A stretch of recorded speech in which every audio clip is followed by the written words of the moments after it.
Hello, parents and families. Welcome back to our Family Friday webinar series. My name is Sherry Obrentz. I'm an Associate Dean in the Office for Undergraduate Education.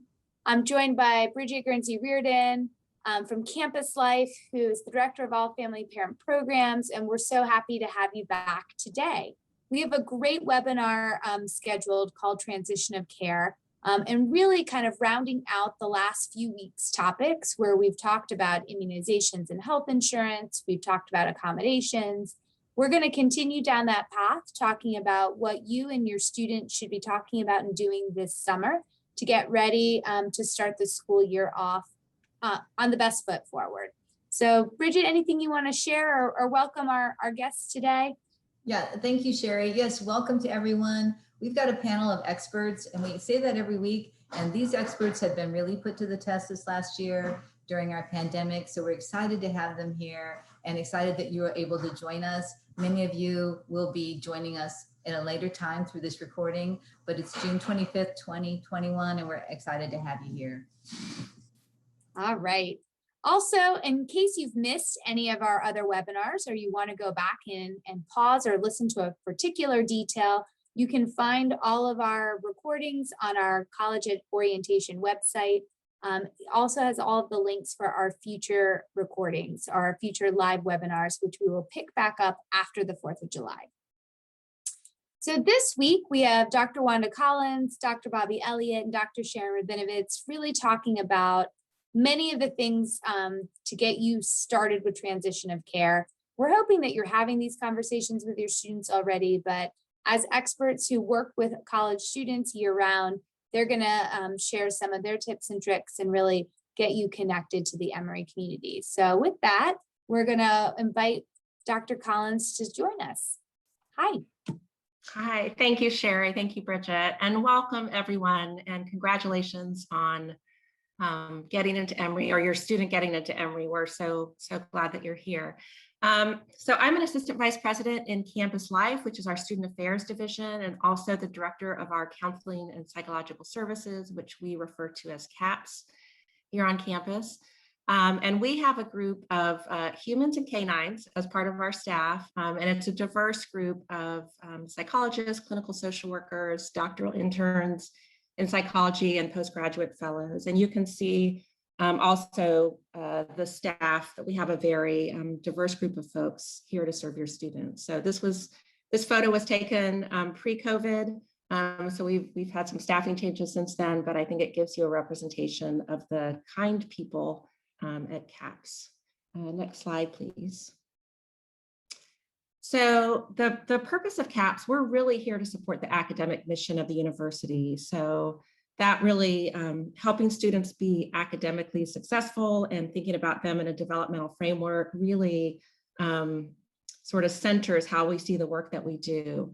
All of our services are confidential, and what that means is that if someone other than the student calls CAPS to ask if the student has been seen there, we can't confirm that information. So the only way that we share any information outside of our agency is with a signed release of information from the student. And it's also important to know that contact with our office is not part of the student's academic record in any way. So hopefully that will reduce barriers to seeking mental health support if that's needed. So some of the services that we provide, we offer initial consultations, initial screening, so a brief phone call to start, just to find out what the student needs and refer them appropriately.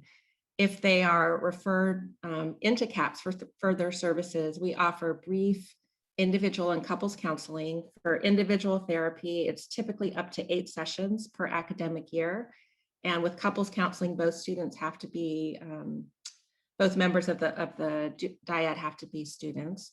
We offer a number of different types of therapy groups, including support groups, discussion groups, and groups for specific identity populations. Students have access to crisis support services. We have a Emory Thriving Campus website that has a really broad list of providers around Emory and here in the Atlanta area for students who are looking for long-term therapy. And we offer stress management classes. We have biofeedback equipment that we use to help students learn how to manage their stress better. We're very active in the community, so students will see us out and about. They will get to know some of the faces of the staff and certainly of our therapy dogs. And then for students who are curious about symptoms they may be having, we have online mental health assessments that they can go on and take. It'll give them some feedback and it'll help them know if they need to seek further support. So Dr. Elliott will be on to talk about psychiatry, but the medication management is located in student health services. So some of the frequently asked questions that we get about our services: is there a cost? There's no charge except for no-show fees. This is part of the health and wellness fee that all students pay. Students can call our number 404-727-7450 to schedule an initial appointment. We are working on online scheduling, which we hope to have up by the fall, but that's not up yet. So that's kind of a work in progress. If you want to see a therapist off campus, go to our Thriving Campus website, or you're welcome to call and consult with a clinician about specific referral information. And for students who have the Aetna student insurance, which I would really encourage you to consider, they will need to get a referral first, either from CAPS or Student Health. And they need to have that referral activated every August if they're continuing in long-term treatment. And then lastly, if your student is struggling, there's different ways to get the student support. So the Student Case Management and Intervention Services is an office that does, and I'll be talking about that more in a second, that does sort of case management for the community. So you can call them or submit an online concern form, and they will reach out to the student, talk with the student, assess what their needs are, and refer them to resources, whether it's academic resources, other types of support resources on campus, and certainly including CAPS. But if you're offering advice to your students and they're struggling, honestly, one of the best places to start is with their Res Life staff. They're living with them, they get to know people in their community. So whether it's the resident advisor, their sophomore advisor, or some of the professional staff in Res Life, those are really great resources for students who are struggling or feeling lonely, or just wanting to connect more in the community. We have a 24/7 student intervention services team. They can certainly walk in or call for a CAPS crisis appointment. And then the Emory Police Department is a good resource if it's a more serious situation. So people have lots of questions about COVID and how that's impacted our services. Since COVID hit back in March of 2020, we've been offering all of our services online through telehealth on the Zoom platform. So the fall plans are still evolving because the requirements are sort of evolving as well. But what we anticipate right now is that we'll have a combination of in-person and telehealth appointments for students. We're also continuing to offer different types of workshops, which we've done online this past year. We have had Fun Fin Friday events where our therapy dog Finn will be out in the community to greet students. Students love him. And then I would also encourage you to have your students sign up for our social media account, both on Facebook and Instagram, where we offer weekly self-care tips. So one of the things that Emory has done to support the health and well-being of students this past year, and it will continue, is to sign up with a company called timelyMD. And they are offering free, because we pay for it, services, both medical and mental health services. It's 24/7. So if your student is wanting to talk to someone at 11 o'clock at night, there's not a barrier for them doing that.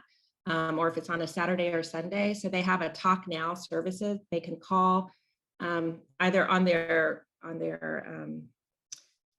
app or on their website. They can schedule an appointment, and it can be either by phone or video conference. They offer confidential scheduled counseling, which is up to 12 visits per year, medical care, and also psychiatry visits by referral. And the really nice thing about this is that if students are located outside of Georgia, they also have providers to serve them. And the Talk Now includes students who are outside the US. And then Adrienne Bryant-Smith, who's the director of our student case management and intervention services. She couldn't be with us today, but I really wanted to share this resource with you. Her office basically has two arms of services. One is crisis support and case management. So whether it's an issue, an academic issue, an issue with food insecurity, a financial struggle, some kind of social challenge, they will reach out to students, meet with them, and help get them connected to support resources. So they are just a wonderful office to know. There's a student of concern referral form. If someone, whether it's faculty, staff, or another student is concerned about someone, they can submit a form there and they will reach out and sort of help support and manage that student.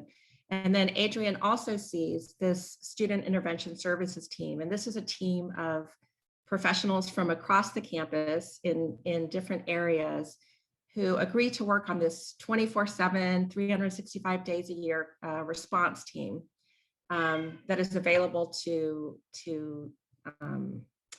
meet with students in a crisis and sort of troubleshoot and get them connected with resources in real time. So Emory has a lot of support resources for students, and we really want students to take advantage of the resources that are available to them. I think. Wanda, before I passing it. advance to the next slide, I was wondering too, for parents who might be really concerned about their students, is this something that they could submit a student of concern form, or would you suggest that as well? Because it really then activates all of our systems to get us talking to each other. Yeah, parents can absolutely submit a student of concern form. And it might be helpful also to call the office and consult, because one of the things that we're trying to do developmentally is really teach our students to advocate for themselves. And so, one of the things that we're available to do from a consultation perspective, either at CAPS or in student case management, is how to have these conversations with your students, how to point your students towards resources so they can have some agency and start seeking out how to get that support. But yes, parents, concerned family members can absolutely submit a form there. Thank you so much, Wanda. And we're going to turn it over now to your colleague, Sharon Rabinovitz, who is our Executive Director of Student Health. Thank you, Sherry. It's a pleasure to be here. I'm excited to be here with you and share a lot of this information that I know has brought up many questions this year. I'm excited for you and your students. So let's jump into a lot of different information that I think will be really helpful for you. So first of all, can we go back for one moment? So as our location, we are on the north end of campus, and you can see it is the building with 66 stairs. There is an ADA accessible ramp on the side. We are open for the semester, Monday through Friday, and we do have urgent care hours on Saturday. And really important information is that we do have a medical call center open after hours and on weekends, where there are nurses who will support any questions. There's always a provider available to back up those nurses. So the information here is just to let you know, and we'll talk about access a little bit more, but there is a presence on campus and there's always somebody that you can call and talk to. And then the phone number is listed here, as well as our information is all on our website. That is one of the most valuable resources, and most of the information we're going to talk about is on there and updated routinely. Next slide, please. So as far as access, any student can come to Student Health Services free of charge for the provider visit that is covered by your tuition. The labs, vaccines, medications, x-rays, different procedures, that's when insurance issues kick in and coverage is dependent on what insurance you have. I'm a family physician by training, and my approach is to offer biopsychosocial care to our students. We have a very comprehensive full breadth primary care services in addition to everything else that you see listed here. And next slide, please. This is a good visual of what we do offer. We also, like they did in CAPS, offer telehealth the past 15 months. We will continue to do that in some capacity. Students have really enjoyed it, but they also, according to our patient satisfaction survey, they also realize that it's not the same as seeing somebody in person for a medical visit. So we will be having a hybrid situation also. Next slide. So finding the right level of care. Again, like I just talked about, there's always somebody to talk to if there's an emergency. Obviously, we have the Emory University Hospital right adjacent to campus in case of a true emergency. But we also have the Student Health Services. We talked about their hours. We are also very fortunate because very close to campus, we have a lot of very good urgent care centers. Peachtree Immediate Care is part of the Emory Healthcare Network. So if you're on USHIP, which is our insurance plan, it is covered according to the core provider payments, which we're happy to dig in a little bit more. And I know that a lot of you have been on this series the past several weeks and have gotten a lot of information about insurance. I'm happy to answer questions, but you can also refer to those seminars for more insurance questions. There are also Atlanta Urgent Care, Piedmont Urgent Care, and they're all within 3 to 4 miles of campus. Next slide, please. The portal is really the access to campus services through Student Health. So we can, students can access it and do an appointment. They can see their labs, their x-rays, even their progress notes. With the recent Cures Act, like across the nation, students can access their progress notes and all of the other pertinent information, which has been fantastic for students and really engages them in their care, in their own care. We also have an appointment system. Urgent care visits roll over and open up the night before. We are in transition, just like CAPS, of starting to have more in-person and web bookable appointments. We haven't fully opened them, but we are anticipating they'll be fully opened by fall. So that is really exciting. Students really love being able to make their own appointments online. You'd be surprised at how many people make them at 3 o'clock in the morning.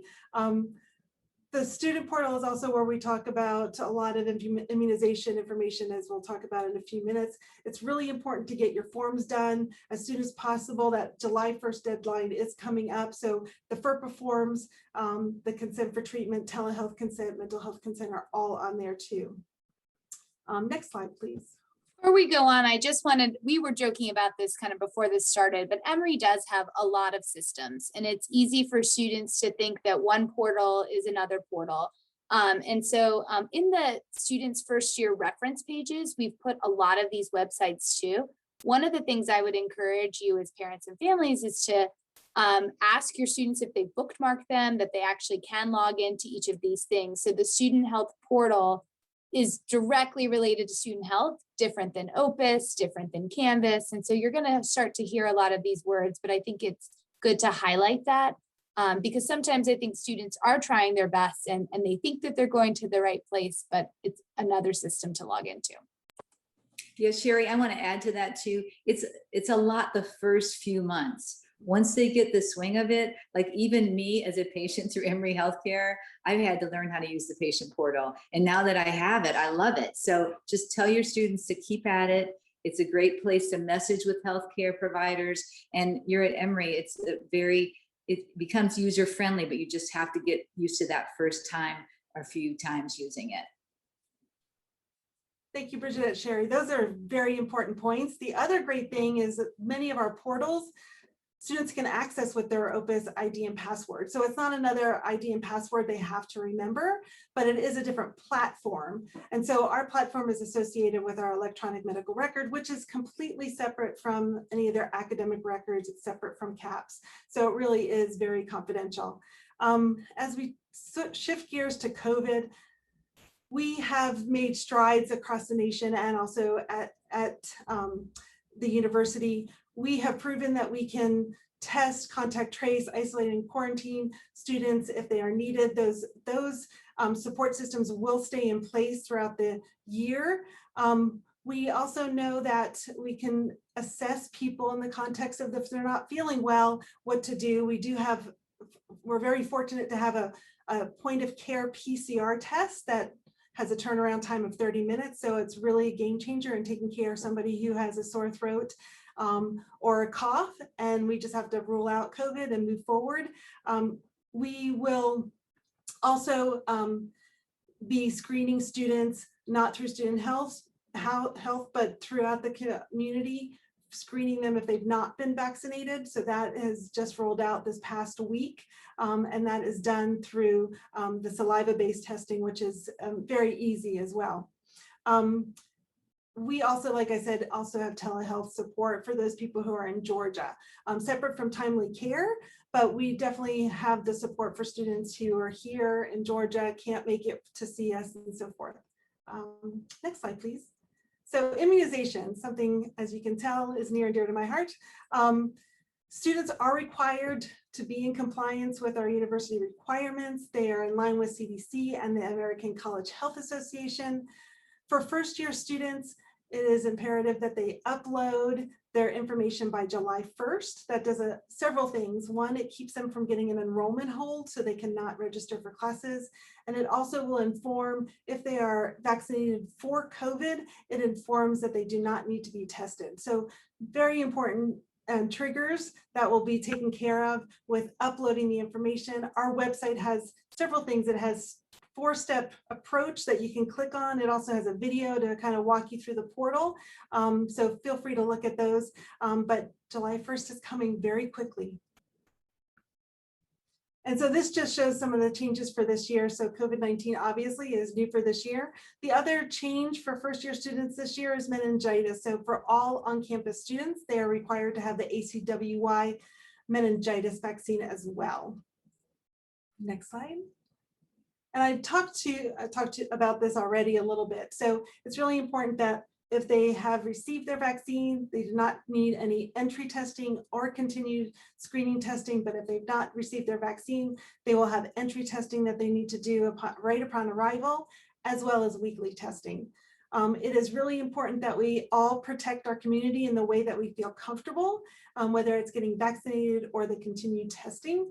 We, again, our website, especially in the realm of COVID, because things change so quickly, please access our website. And you can see there's actually a COVID-19 tile right on the front page, on the landing page. And then under that has everything from testing to vaccination to isolation and quarantine. There's even a parent tile. If you have a student in isolation and quarantine, what that means and how you can support the process. So a lot of information on the website and most up to date. And we mentioned this in the last one. I think there's still some questions if your student is not yet has access to the vaccine at home or potentially is in between first dose, second dose, and can Emory support. So all those answers are definitely posted on the website. If you have questions about those still, we will support students when they come to campus. Yes, we started providing the COVID vaccine. We've provided the COVID vaccine throughout the past several months to students, but we have shifted the operation to student health. So we will be offering COVID vaccine when students arrive in the fall. If people are in the middle of their vaccination schedule, we can accommodate them if people are international students and also have questions or need to be revaccinated or continue their series, we can do that too. So we're very flexible and just here to support the process. And Sharon, just because I think it's important, the question about mask protocols for everybody to hear as well. So at this time, we do not have to wear masks outside, whether you're vaccinated or unvaccinated. It's still recommended that if you're unvaccinated, you wear a mask and you physically distance to protect yourself. For inside, right now, the Emory policy is that everyone is vaccinated, even regardless of their vaccination status, they are going to be masked. So let me just repeat that again. If someone is vaccinated or unvaccinated, when they're indoors, they will be wearing masks. At this time, again, things can change based on the data and the information we obtain. So keep looking as we get closer to August. So medical insurance, it's something we hold near and dear to our hearts, very important, and students, it's really a learning curve. So definitely one of those things that we want you to talk to your students about. All students must have a valid insurance that they are able to use in Atlanta. There is a waiver process. If you have your own insurance and you want your student to use that, you must waiver each fall. Otherwise, it is an opt-out process. So if you do not opt out, you will be charged for the Emory University Student Health Insurance, otherwise known as USHIP. the deadline, and it's a hard deadline, September 15th, 2021 for this year. We are here to help you and help you navigate, make decisions, whatever you need. And here is the phone number and the insurance email. So feel free to reach out. That's what we're here for.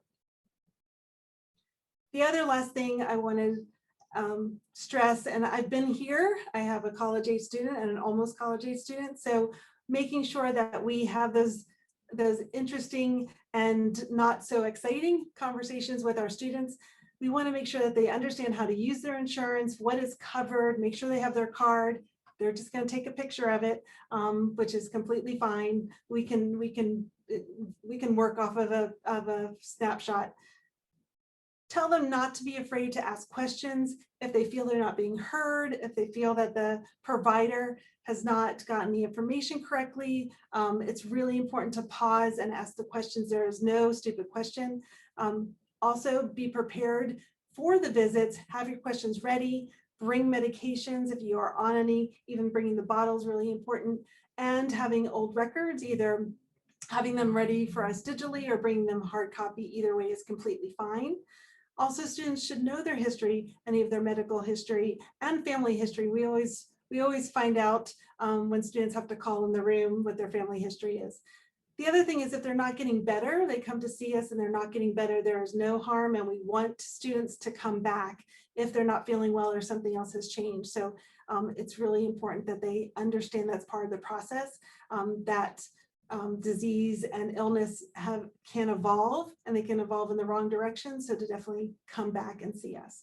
So hey, Sharon, yes. We've got a couple of questions that I think maybe are immunization featured. When you're done with your section, could you put the contact for that so that people could ask more immunization questions to Kim Taylor, whoever you want that to be? So immunizations or insurance? Pardon? Insurance or immunizations? This was about immunizations. Okay. I'm sorry, Kim is insurance, but there's questions about both. So Okay, if there's perfect. one person that you could put in the chat, just so some families will look in the chat now instead of going back through what we've just presented. So if you could put someone for insurance and someone for immunization, that would be great. Absolutely. So that's the end of my slide. Yeah, thank you. It's in the chat. Thank you all. Thank you, Sharon. And we're going to turn it over to Bobby Elliott. Keep sending your questions. Wanda, Bobby, and Sharon are all answering questions as we go through. And so these have been great. So welcome, Bobby Elliott. Thank you. I'm Bobby Elliott, and I'm the Director of Psychiatry Services. And I tried to keep this information very kind of brief and to the point, because I know you're just getting overloaded with tons and tons of great information. So we can just kind of run through some of this, and I look forward to any questions you might have in the chat, or if you want to reach out afterwards, that's wonderful as well. So Student Health Service Psychiatry, Sharon and Wanda both mentioned us. We're located at the 1525 Clifton building. That's that same building that Sharon showed a picture of earlier. We're on the first floor. Primary care with Sharon is on the second floor. And if you want to write anything down from my psychiatry talk today, I would write down the appointments number. It's that 404-727-6145. That's the way you would call to make an initial evaluation with us. Once you have your first appointment, then we do have online scheduling already available for follow-up appointments, but we just want to make sure that you're calling and you kind of know what you're getting, and you know that you want to see a psychiatrist to be seen in psychiatry rather than counseling, which is obviously at CAPS with Dr. Collins in the counseling center. And we do have telehealth appointments available for those who are in Georgia. And also we're going to have kind of a hybrid model in the fall where we're going to begin to see some people in person as well. Again, it's obviously a little tricky, and we're waiting for CDC guidance to be updated as things go. But right now, both the psychiatrist and the student would need to wear a mask during the appointment, which is cumbersome, I think, particularly if you're talking about a 30 or 60-minute appointment where there's a lot of talking and a lot of information back and forth. But we are following those guidelines because we want everyone to be safe, obviously, and we'll make changes as we can. In terms of accessibility to our services, there's no referral needed. So there are some campuses where you have to see a counselor first or a primary care physician first to get a referral to see us. But at Emory, you don't. We're actually quite open the student can just call him or herself and make the appointment with us directly. So you can kind of, bypass that first step if you want to. Many students we found already know that they want to see psychiatry, or that they've been maybe seeing a psychiatrist before they came to Emory. And so they know that that's the kind of care they want to continue. And so we want to make it easy for them. There's no provider charges during enrolled semesters. So basically these are free visits. They're covered by the health and wellness fee that all the students pay. And so, we don't want there to be barriers to students seeing us. And so that's part of why there's no charges for these visits. And there's also no limits on the number of visits. So again, I think this is both from a community mental health point of view and also a social justice point of view, that we want this to be accessible to everybody, this service. We're also, of course, very private and confidential. It's not reported back in any way in the student's record that they've been seen in psychiatry, and they would have to sign a consent in order for us to have any discussions or send information outside of our group. And then the urgent mental health services, those are mainly available through CAPS and through that intervention services with Adrian Smith's group that Wanda Collins mentioned before. So we mainly operate through an appointment kind of mechanism in psychiatry, and more of the kind of walk-in urgent mental health care is through the counseling center and the student intervention services. So we're going to invite Wanda and Sharon back on, and Bobby to stay on too, really now to talk about that transition of mental health care and some conversations or actions you can start taking now. So I will let you all have that conversation. All right, thank you, Sherry. I can take this first slide. So it's so important that you have some conversations with your student about what this transition of care, whether it's mental health or medical care, will look like.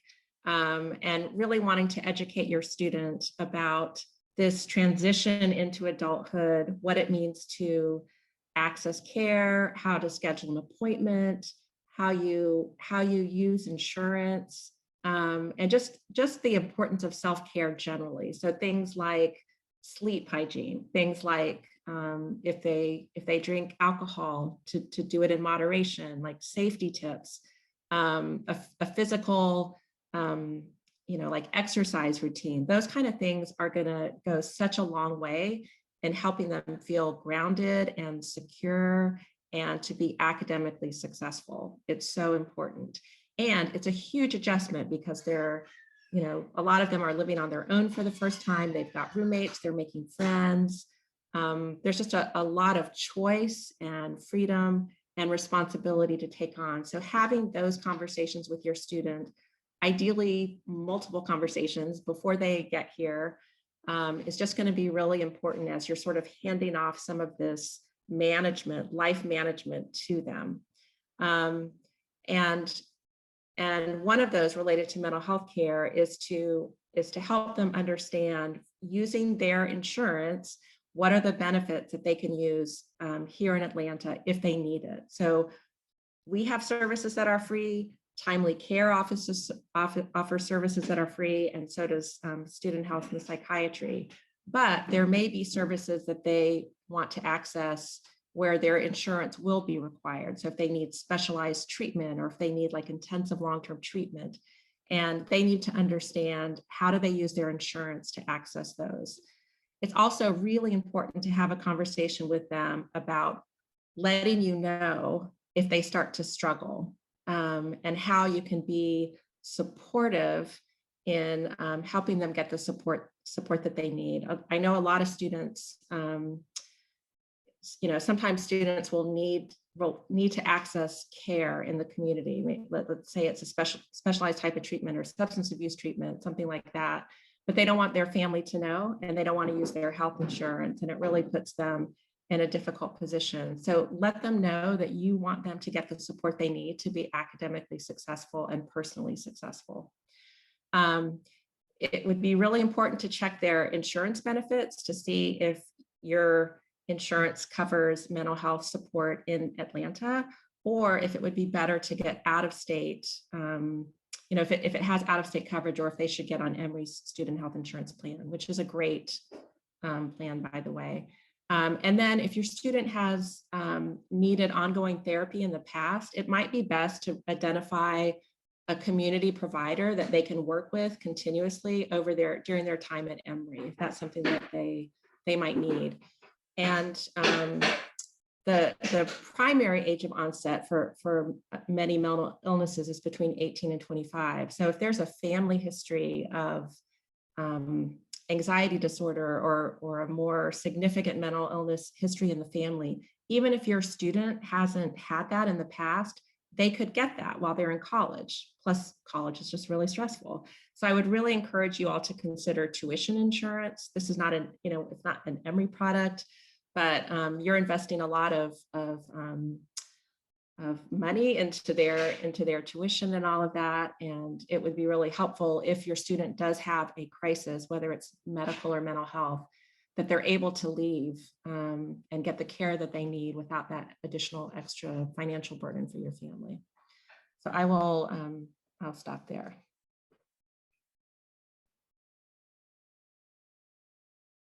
I think Sharon's answering some questions in the chat too. I can go back to, and just Wanda, a few things that you've touched on. I know on the academic side, and Bridget as a partners, a lot of times parents will call saying, my student is so stressed or is really struggling. You intervene and don't tell them I called. Can you address that, and maybe some conversations that parents and students can have now over the summer of, how will you let me know if you're stressed, and when should I intervene? Because a lot of times by the time we get to students, they go, yeah, I was having a bad Monday. We're okay. Sometimes it's not that, but kind of how do you balance that, especially for parents who are really far from home and nobody likes getting that call of a distressed student? Yeah, that's a great question. Sharon and I have talked about this. It will happen probably that your student will call you crying because they're not making friends. They don't like living with their roommate. They feel lost in a particular class. And most of the time, all it really means is that they're having a really bad day or a rough week, and they want to connect with you, and they just want you to listen and express your confidence in them to get through it. But when the student gets off the phone with you, it's really easy as a parent to panic, right? So you also need to have some patience and grace with yourself. Check back in with your student like a few days later. Hey, just want to follow up. How's it going? Are you feeling better? Does it feel like this is continuing to be a problem? Do you think it would be helpful to get support? If so, what kind? Because we have the resources, but a lot of times students are expressing their need for that family support or connection through crisis language when it's not necessarily a crisis. So yeah, and Wanda, I want to add too that a lot of times students just want to vent, and you give them the unconditional love that they thrive on. So you may want to ask, well, what can I do to help? And they may just say, I just need to vent. My daughter would say that. I just need to tell you, Mom, you don't have to fix this. But as family members, we always want to fix it. So just keep that in mind. Or sometimes they may say, I need help here. Help me figure out how to get help here. So Wanda's advice and Sherry's are all really good. And I think you just need to look at your own student and see what their personality's like. And also think of asking them, well, what do you want to do about it? And see where we can try to help them help themselves.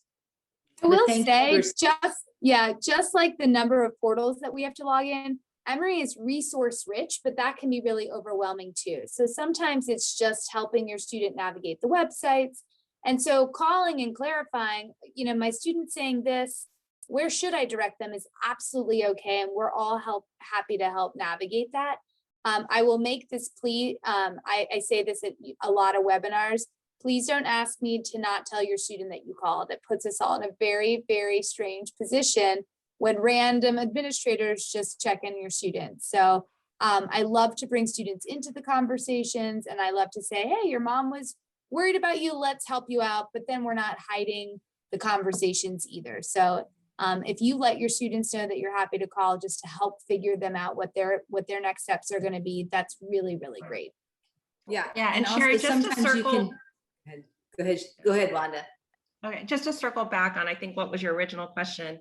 If you call CAPS, we're happy to consult with you, but we don't reach out to students. No one, I mean, just think about yourself. No one wants to hear a knock on their door and they open it up and there's a psychologist standing there. That doesn't feel good, right?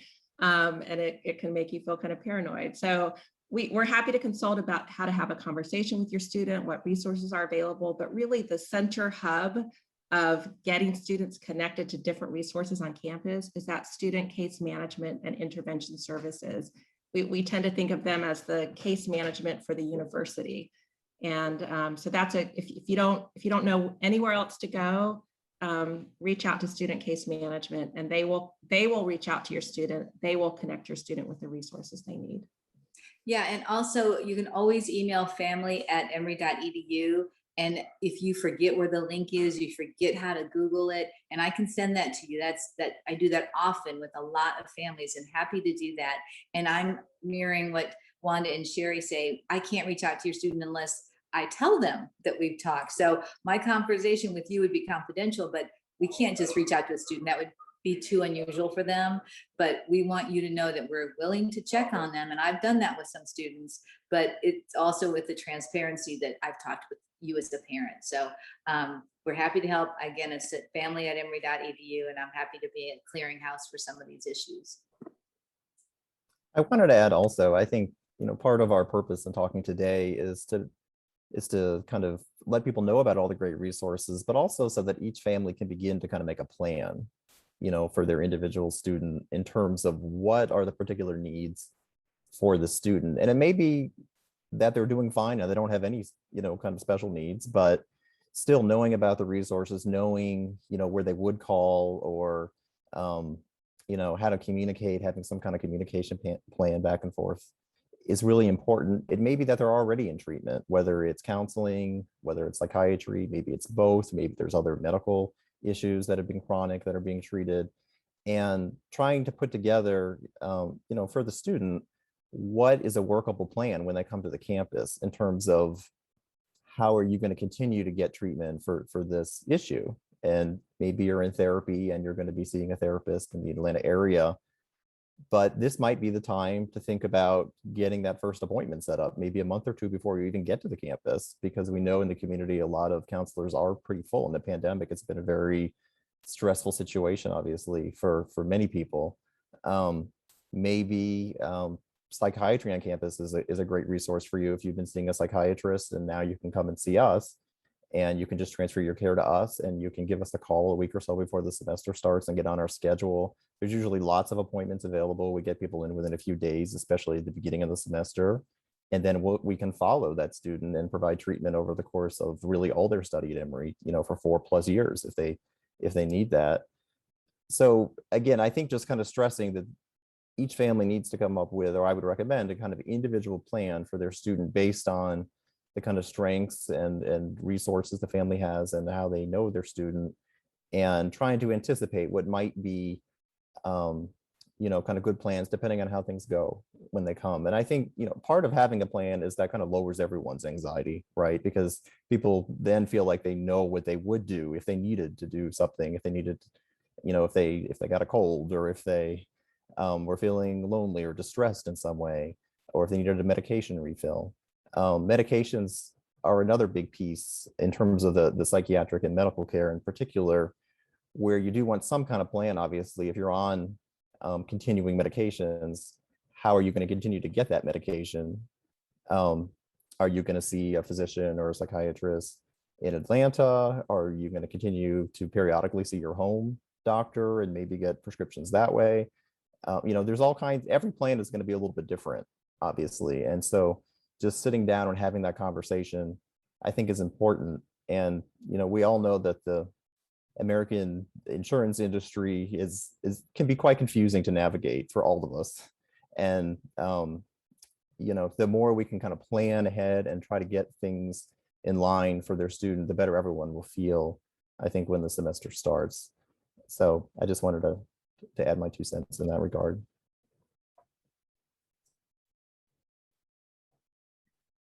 I think those are very important points, and to add, it's so much harder to make a plan in crisis when emotions are high. So to reiterate what Wanda and Bobby said, it's really important to come up with it now when it's just a conversation. And you also have the time to make those appointments, get on schedules, because as Bobby said, it's hard to get into psychiatrists or psychologists right away when you come to Atlanta. Excuse me. We covered a little bit of what is on the slide already. CVS, our campus is flanked by 2 CVS buildings and pharmacies, so it makes it really easy to transfer to CVS. Your prescriptions, one is at Emory Village and one is at Emory Point.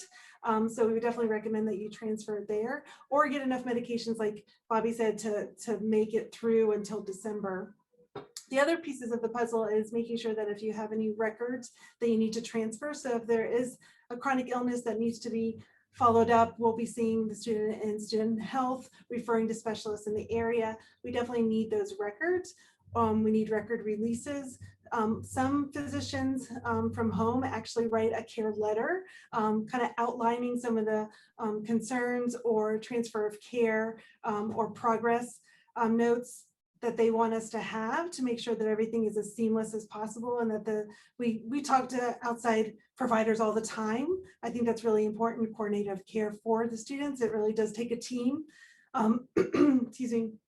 The other thing is the FERPA form, and also if your student happens to be under 18, to make sure that that is filled out before they come to student health, and also that the FERPA form is filled out if the student feels comfortable with sharing information with you. Make sure that's filled out with your names, so that also is another barrier we don't have to worry about when the time comes.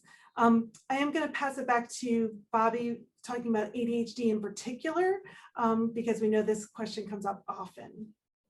Yeah, it looks like we actually received a question that maybe I can answer it verbally in the Q&A about ADHD. So there's a lot of good information on the Student Health website about kind of how we approach ADHD. Basically, if a student has another condition which we would be treating with medication, which typically would be anxiety or depression in psychiatry, and they also have ADHD, in other words, it's comorbid and they need treatment for ADHD as well with medication, then we will treat both conditions and we will prescribe for both conditions. We do require that they've had some kind of testing, especially if it's a recent diagnosis. If it's a childhood diagnosis and they've been treated since they were age 7 or something like that, then we're not going to need testing. We may ask for records of recent treatment, but we're not going to need them to go and do comprehensive testing. But if they only have ADHD and they don't have another condition which we would be treating with medication, then we do refer those students to the community, to psychiatrists who we're familiar with, who do treat a lot of ADHD.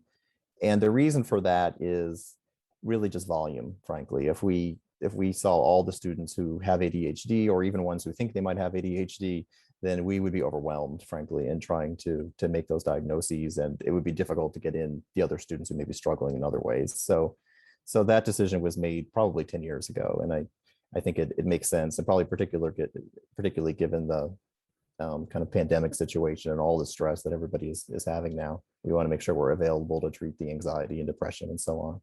So again, I refer you to the website, to our website, because there's a lot of very good information there. Another thing to be aware of with ADHD is that those medications are typically psychostimulant medications, things like Ritalin, Adderall, Vyvanse, and those are controlled substances. And so, not to get too much in the weeds, but they're controlled, and there are different state laws about how they can be prescribed and if you can prescribe them across state lines and so on and so forth. So it can be somewhat complicated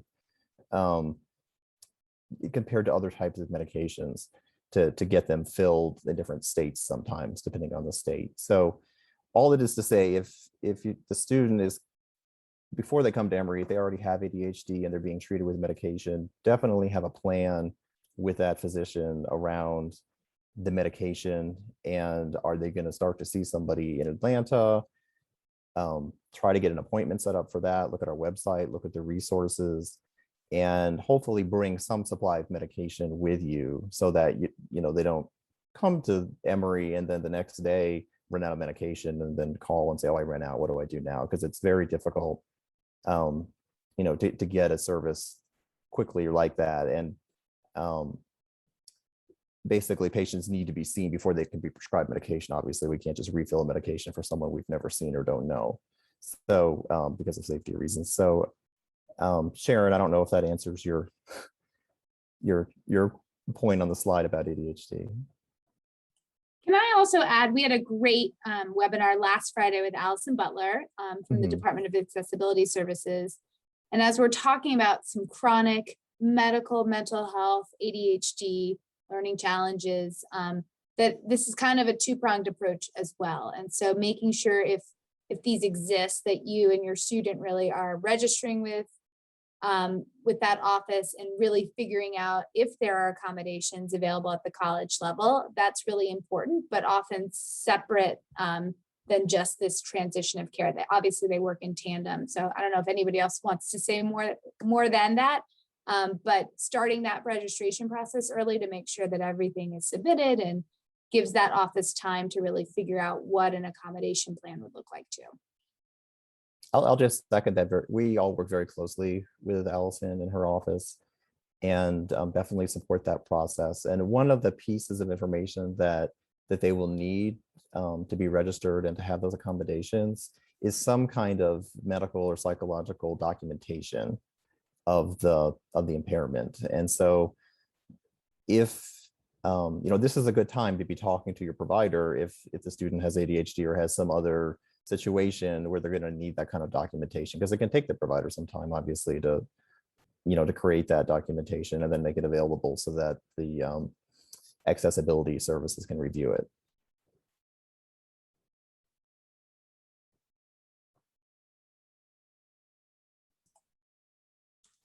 I think this is the last slide, which is to really sum up that a lot of this information is on our website. We do have a transition of care guide. It has a lot of links and information that we reviewed today. So hopefully that can be another resource for you. In addition to CAP's website is wonderful, Office of Accessibility Services, as well as Student Health. So hopefully, if you didn't catch it today, you know exactly where to go to find what you need. Thank you for being with us today. And one more plug for our Emory Forward website, which will have all of our COVID updates, community compact, and other things as well. There were some really great questions about masks and testing and things like that. And as things change, as they've been changing around the country, this website will always have the most up-to-date information. So again, thank you so much to our panel of experts who helped talk us through transition of care. We hope you're all feeling excited to have these great conversations with your students. And we're also resources for you if you feel stuck or have follow-up questions.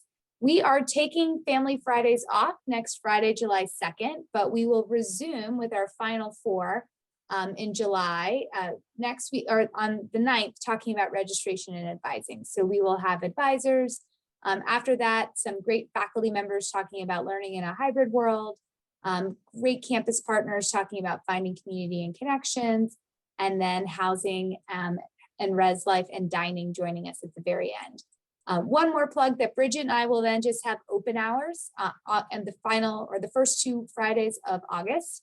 So if you have outstanding questions or just want to say hi, we know we've had some loyal followers here. We would love to meet you in person too, and we will be hosting those. So again, thank you to Wanda, Bobby, Sharon. Thank you to my co-host, Bridget, and to Jill and Paula in the background who made this possible. We wish you all a happy Friday, great weekend, and we will see you next time. Thank you, everyone. Bye, everyone. Thank you.